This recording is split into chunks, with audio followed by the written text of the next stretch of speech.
avec eux. Et donc il faut que vous tous vous mobilisez. Il faut qu'on fasse un grand battage médiatique et qu'on aille de maison en maison pour convaincre nos parents que lorsque quelqu'un est malade, acceptez d'envoyer à l'hôpital, ne le cachez pas.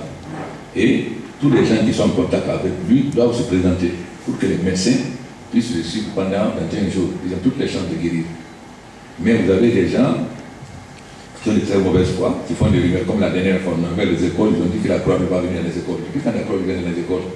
Donc on ne vient pas dans les écoles. Ou bien on fait croire aux gens, le thermoplace là, c'est pour vous donner la maladie, ah non, ce que le blanc veut faire, c'est pour vous donner la maladie. Et comme beaucoup de gens ne sont pas allés à l'école, ils sont faciles à tromper. Il est vraiment extrêmement important que nous renforçons les mesures préventives, c'est lavement des mains, le corps, etc. Hein, éviter les effusions, etc.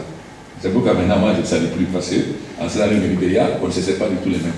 Nous, on a continué ici maintenant, il faut que toutes ces habitudes-là, pendant au moins 3 semaines, nous devons tout faire pour finir le bolade au plus tard, en mi-avril.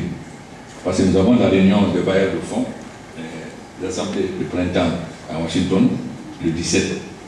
Or, nous avons fait un plan de relance avec, nous en parlerons tout à l'heure, avec nos collègues, avec nos homologues de Sierra Leone et Libéria, pour la relance économique. D'abord, le renforcement des services hospitaliers, l'enseignement éducatif, la relance économique, c'est-à-dire les infrastructures, l'énergie, l'agriculture, les cultures moyennes, etc.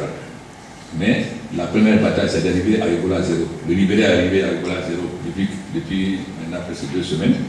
Il reste nous à Sierra Leone.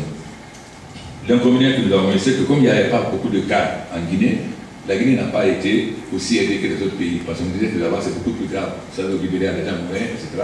Ça fait un sac extraordinaire. Donc, mais on n'a pas vu que la maladie pouvait arriver dans les zones de la masse qu'on passait par plus en forêt. Donc maintenant nous devons rattraper. On n'a pas été assez aidés, simplement parce qu'on estimait que nos cas étaient moins graves que les 2 autres pays. Maintenant tout le monde se mobilise, la communauté internationale se mobilise, les médecins se mobilisent pour renforcer nos moyens. Je pense qu'on va avoir des laboratoires mobiles dans la semaine, si je ne me trompe pas, docteur.